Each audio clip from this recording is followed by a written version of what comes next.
अस्सलाम वालेकुम, मेरा नाम मोहम्मद फ़राज़ है और मैं ये शुनफ़ा पाकिस्तान का CEO हूँ। हम इसको यहाँ पर एग्ज़िबिट कर रहे हैं टेक्सटाइल एशिया में और इंडस्ट्रियल स्विंग मशीन्स के हवाले से हमारी एग्ज़िबिशन है। सो फ़ार रिस्पॉन्स काफ़ी बेहतर है। कल तक कुछ रिस्पॉन्स बेहतर नहीं था क्योंकि कल यहाँ पर कराची में काफ़ी बारिश हो गई थी और आज कुछ हमारे पास रिस्पॉन्स बेहतर है।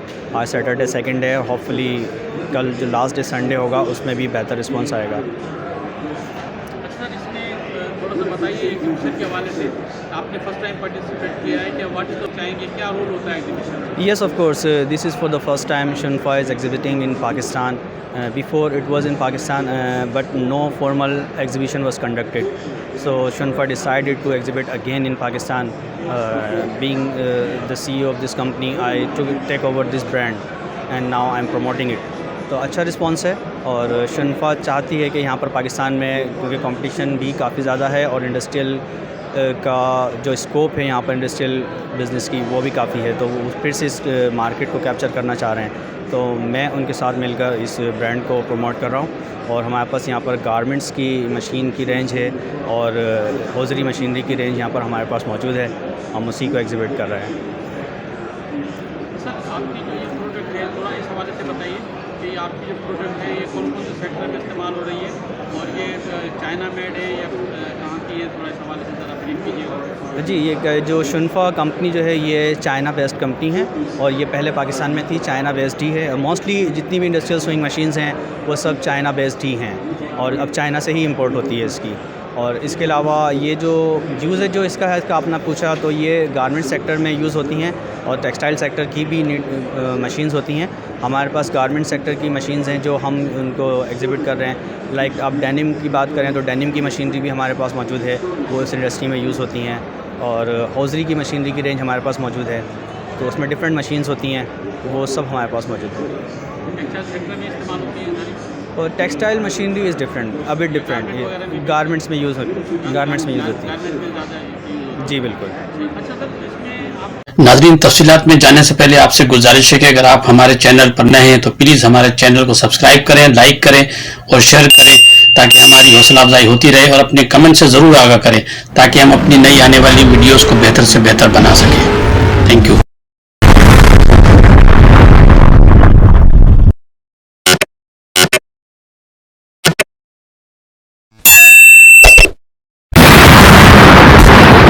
और भी कम्पिटिटर हर सेक्टर में कम्पिटिटर भी होते हैं, जैसे पुराने मैं देख रहा हूँ तो 30 साल से पुराने होता है, तो उस हवाले से क्या कहना चाहेंगे, आप कैसे कम्पीट करेंगे इतने जो पुराने सीनियर लोग इसमें काम कर रहे हैं इस फील्ड में? देखें, जितने भी बिज़नेसेस होते हैं उसमें कंपटीशन होता है।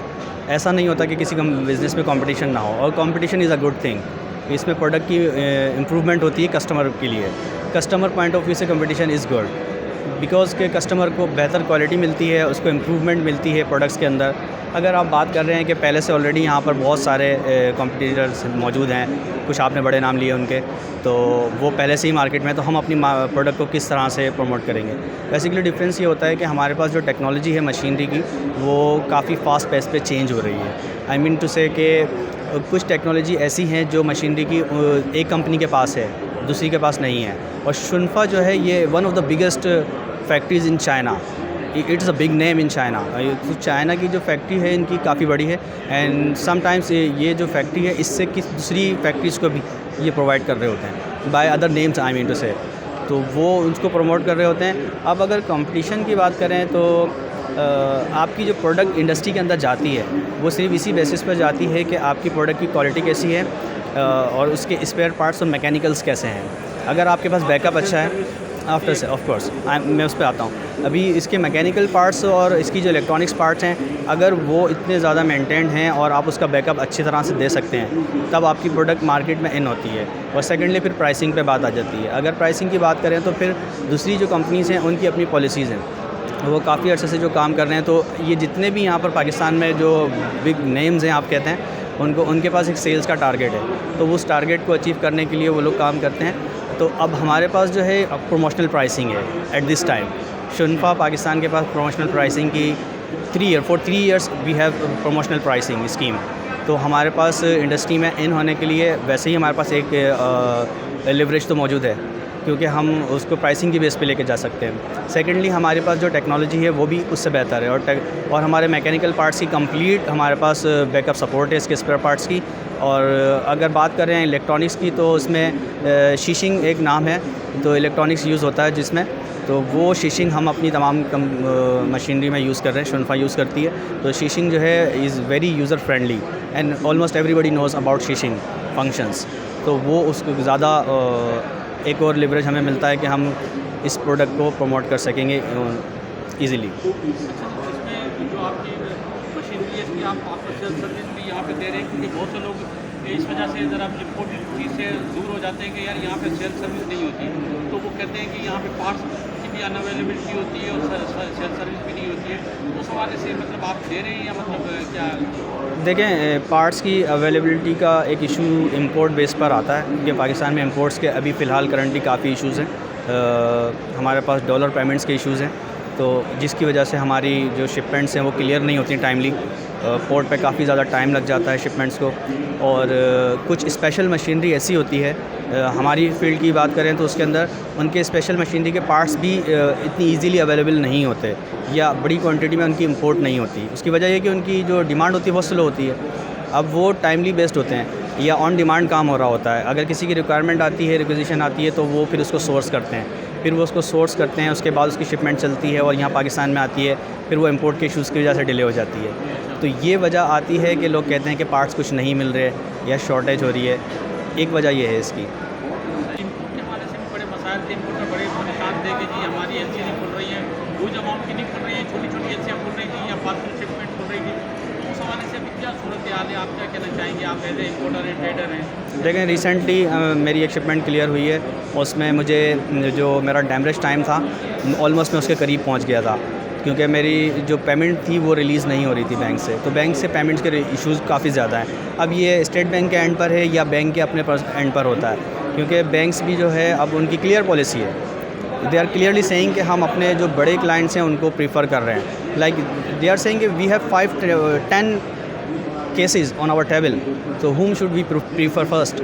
तो जो उनके बड़े कस्टमर्स हैं वो उन्हीं को प्रीफर करना चाह रहे हैं। तो इस वजह से कस्टमर की जो हमारी शिपमेंट्स हैं वो डिले होती हैं, और वहाँ से पेमेंट रिलीज़ होगी तो फिर हमें BL मिलेगी तब हम उसको शिपमेंट को क्लियर करवाते हैं। तो मोर देन 25 डेज़ मेरी शिपमेंट जो है वो पोर्ट पे स्टक रही है, उसकी BL रिलीज़ होने में इतना टाइम लगा है। अच्छा, कुछ लोगों का कहना है कि इसमें जो बैंक का है उसका भी प्रोसीजर बहुत लेंथी है, जिसकी वजह से काफ़ी उसमें ताख़ीर हो जाती है। तो उसमें मतलब बैंक में भी स्पीडी मतलब उसको किया जाए काम को, ताकि जल्दी सब प्रोसेस हो। नहीं, ऐसा नहीं है, बिल्कुल ऐसा नहीं है, ये इशू कहीं पर भी नहीं आया हम, और अभी तक मैंने कहीं नहीं देखा, ना ही किसी ने ऐसा कभी डिस्कस किया कि बैंक में कोई लेंदी प्रोसीजर है, डॉक्यूमेंटेशन ज़्यादा है, उस वजह से डिले हो जाता। ऐसा कुछ भी नहीं है। बैंक्स के प्रोसीजर्स हैं और वो फॉलो करते हैं, वो विद इन टाइम कर सकते हैं उसको। लेकिन प्रॉब्लम सिर्फ वहीं पर ही आती है कि उनके पास डॉलर पेमेंट्स नहीं है। लाइक जो बैंक्स के पास है, अब पहले स्टेट बैंक से अप्रूवल पे कुछ HS कोड चले गए थे, उसमें हमारा HS कोड भी था मशीनरी का। तो उस HS कोड की पहले अप्रूवल स्टेट बैंक से लेनी होती थी, और उसके बाद वो फिर शिपमेंट फिर जो है डॉक्यूमेंट्स रिलीज़ करता था बैंक। लेकिन अब बैंक के एंड पर खुद आ गई है, तो बैंक अब वो उन्हीं को प्रीफर करता है जो उसके मोस्ट लाइकली कस्टमर्स हैं, उसके लिए ज़्यादा बेहतर हैं। वो समझते हैं कि ये हमें ज़्यादा बिज़नेस दे रहे हैं, तो उन्हीं से होता है। लेकिन ऐसा नहीं होता कि किसी प्रोसीजर की, बैंक के प्रोसीजर की वजह से कोई चीज़ डिले हो रही है। सर, उस हवाले से अभी डॉलर को आप क्या देख रहे हैं आगे फ्यूचर में, मतलब अभी ये स्टेबल रहेगा या मतलब इसकी वेरिएशन होती रहेगी? देखें, इंपोर्ट का बिज़नेस टोटली डॉलर बेस्ड ही होता है, ऑफ कोर्स होता है, ऐसा ही होता है। और जितनी ज़्यादा फ्लक्चुएशन डॉलर पे होती है, उसकी वजह से जितने भी बिज़नेसेस होते हैं वो सब सफ़र करते हैं। अब अगर डॉलर एक जगह पे स्टेबल रहता है तो हमारे लिए डिसीजन मेकिंग आसान होती है।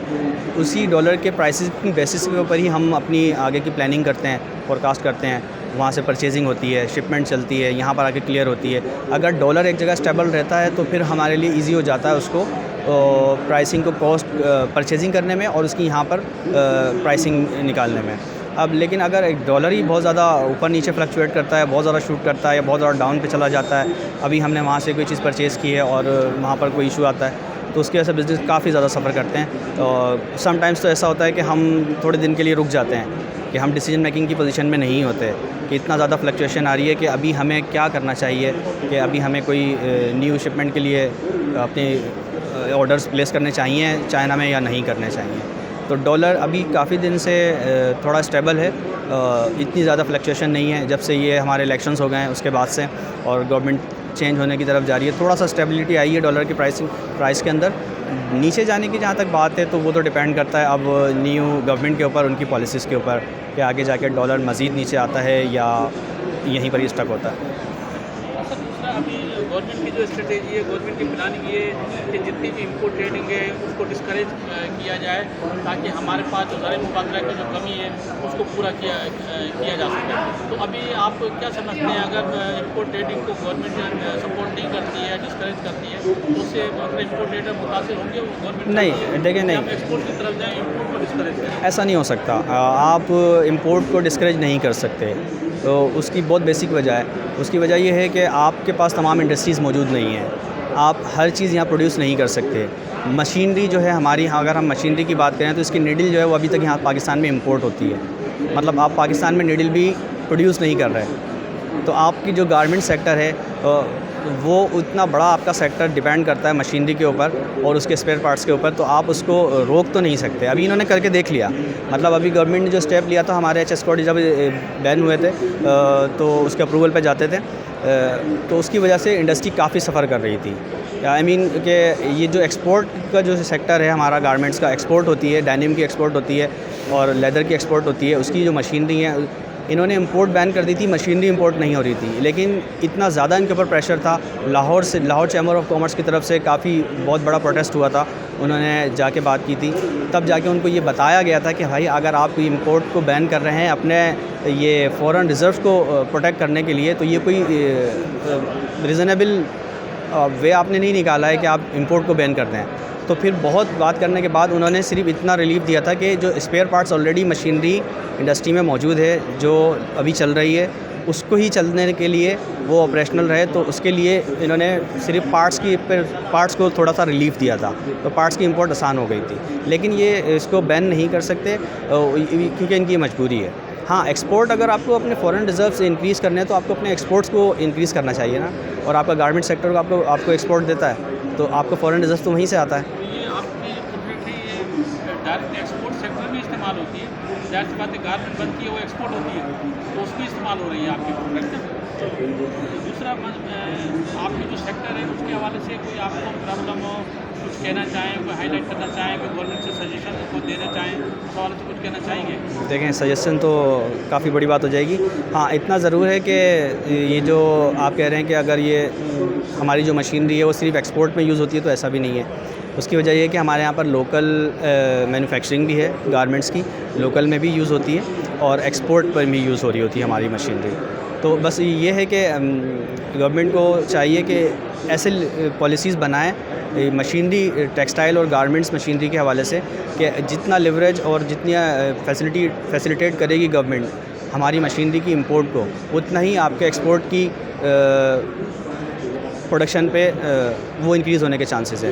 क्योंकि हम मशीनरी जो प्रोवाइड करते हैं वो इंडस्ट्री में देते हैं, वही इंडस्ट्री आपको एक्सपोर्ट देती है और वहीं से आपके पास डॉलर पेमेंट्स आती हैं। सर, इसकी जो आपकी जो मशीनरी है वो चाइनीज़ के अलावा दूसरे ब्रांड भी लोग इस्तेमाल कर रहे हैं, मेरे ख्याल में दूसरी कंट्रीज से भी मैन्युफैक्चरिंग होती है, तो उस हवाले से थोड़ा सा बताएंगे कि कौन कौन से कंट्री से मतलब मेड इन जो है वो इस्तेमाल हो रही है चाइना के अलावा? चाइना के अलावा पहले एक टाइम था जब जापान से इंपोर्ट होती थी। अब जापान की क्योंकि कॉस्ट बहुत ज़्यादा है और चाइनीज़ मार्केट ने बहुत ज़्यादा डिस्टर्ब किया, तो चाइना से ही अब इंपोर्ट होती है। बहुत ज़्यादा होता है तो फिर ताइवान के कुछ पार्ट्स हैं वो वहाँ से लोग प्रीफर करते हैं कि वो मिल जाएं, लेकिन अभी तक तो चाइनीज़ मार्केट ने कैप्चर किया हुआ है। अच्छा, इसमें कुछ एक चाइनीज़ प्रोडक्ट के हवाले से एक कॉन्सेप्ट ये है पाकिस्तान में कि चले तो चाँद तक वरना शाम तक, तो इस हवाले से भी कुछ लोगों का कॉन्सेप्ट, तो उस हवाले से क्या कहना चाहेंगे? मतलब चाइनीज़ प्रोडक्ट तो आप देखेंगे यूरोप में भी जा रही है, दुबई में भी जा रही है, मिडिल ईस्ट में भी जा रही है, लेकिन हमारे यहाँ पाकिस्तान में जो प्रोडक्ट आती है उसकी क्वालिटी ज़रा सब स्टैंडर्ड होती है। देखें उसमें होता क्या है कि चाइना की जो प्रोडक्ट्स के हवाले से आप ये कह रहे हैं, उसमें चाइना की भी पॉलिसीज़ हैं। अच्छा, I been to China many times, तो मुझे उनके साथ इंटरेक्शन का मौका मिला है और मैंने काफ़ी प्रोडक्ट्स पे काम किया है other than machinery as a commercial trader. तो उसमें होता क्या है कि आप जब उनसे निगोशिएट करते हैं प्राइसिंग के ऊपर, तो उनकी पॉलिसी है, पहले तो वो यही जज कर लेते हैं आप ये कस्टमर जो है ये पाकिस्तान का कस्टमर है या यूरोप का कस्टमर है। तो उन्होंने कैटेगरीज़ बनाई हुई हैं कि पाकिस्तान, बांग्लादेश और ये वियतनाम, इन कंट्रीज़ में जो प्रोडक्ट जानी है वो जानी ही लो कॉस्ट है, क्योंकि बायर के अंदर परचेजिंग पावर नहीं है। अब उनको पहले से ही मालूम है कि इस मुल्क के अंदर अगर जो प्रोडक्ट देनी है वो वैसे ही क्वालिटी की देनी है। क्यों? उसकी वजह आसान सी है, क्योंकि हम प्राइसिंग पे उनसे बात करेंगे तो वो क्वालिटी ही रिड्यूस करके प्राइस कम कर सकते हैं। वही सेम चीज़, सेम प्रोडक्ट अगर वो यूरोप के लिए बनती है या अमेरिका के लिए बनती है तो उसकी क्वालिटी ऑब्वियसली हाई होती है, क्योंकि वहाँ पर बायर के पास परचेजिंग पावर है। वो जो उन पर वहाँ पर जो सेलर्स हैं लाइक वो प्राइसिंग पे इतना निगोशिएट नहीं करते, क्वालिटी पे कॉम्प्रोमाइज़ नहीं करते। अच्छा, यहाँ पर भी ऐसा हमारे साथ भी हुआ है कि वो हमें 3 ऑप्शंस दे देते हैं, ABC क्वालिटीज़, अगर आपको कौन सी चाहिए। कुछ बड़ी कंपनीज ऐसी होती हैं, अगर आप उनसे बात करेंगे किसी भी प्रोडक्ट के हवाले से तो वो आपको ओपनली बताएंगे या तो हम मतलब दूसरी क्वालिटी B क्वालिटी में काम नहीं करते, हमारी प्राइसिंग यही रहेगी। कुछ छोटी कंपनीज ऐसी होती हैं, फैक्ट्रीज़ की बात कर रहा हूँ, वो आपको दे देंगे, बगैर बताए भी दे देंगे। मतलब आपने उनसे प्राइसिंग पे बात की, वो आपको नहीं बताएंगे और प्राइसिंग रिड्यूस करेंगे, उधर से क्वालिटी रिड्यूस कर देंगे। आपके पास जब प्रोडक्ट आएगी तो फिर उसमें इश्यूज़ होंगे।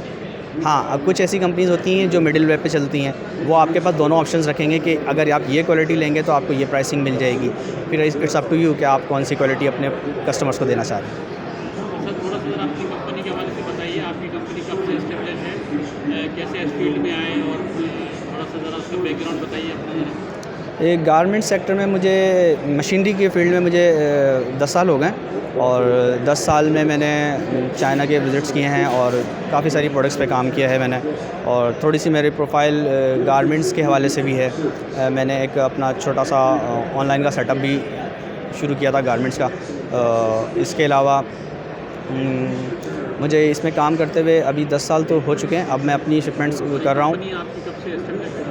ये इस कंपनी को हमारी 2016 में हमने इसको इस्टेब्लिश किया था। उससे पहले हम एक और कंपनी पे काम कर रहे थे। अब इस कंपनी को हमने सिद्दीकी ट्रेडर्स को 2016 में हमने इसको रजिस्टर करवाया और उसके बाद भी हम इस पे काम कर रहे हैं। मोर देन 8 ईयर्स हो चुके हैं। तो कोई सजेशन देना चाहेंगे, कोई मैसेज देना चाहेंगे हमारे प्लेटफॉर्म के थ्रू, एग्जीबिशन के हवाले से, प्रोडक्ट के हवाले से कहना चाहेंगे? मैं ये कहना चाहूँगा कि DHL का वेरी थैंक यू कि उन्होंने मुझे ये अपॉर्चुनिटी दी कि मैं आपके सामने अपनी प्रोडक्ट को और अपने व्यूज़ को रख सकूं। और बहुत अच्छी बात है, इस तरह के चैनल्स जो हैं प्रमोट करते हैं, काफ़ी सारी चीज़ें न्यू कस्टमर मिलती हैं व्यूअर्स को देखने के लिए और सुनने के लिए, काफ़ी सारी चीज़ें। और बेहतर है ये टेक्सटाइल एशिया में हम अभी पार्टिसिपेट कर रहे हैं और इसकी अब एग्जीबिशन अभी इस फैसलाबाद में भी आने वाली है नेक्स्ट 7, 8, 9 को इसी मंथ की। तो उसमें भी लोग यहाँ से भी मूव करके जाएंगे। तो शुनफा जो है फ़िलहाल कराची में एग्ज़िबिट कर रही है।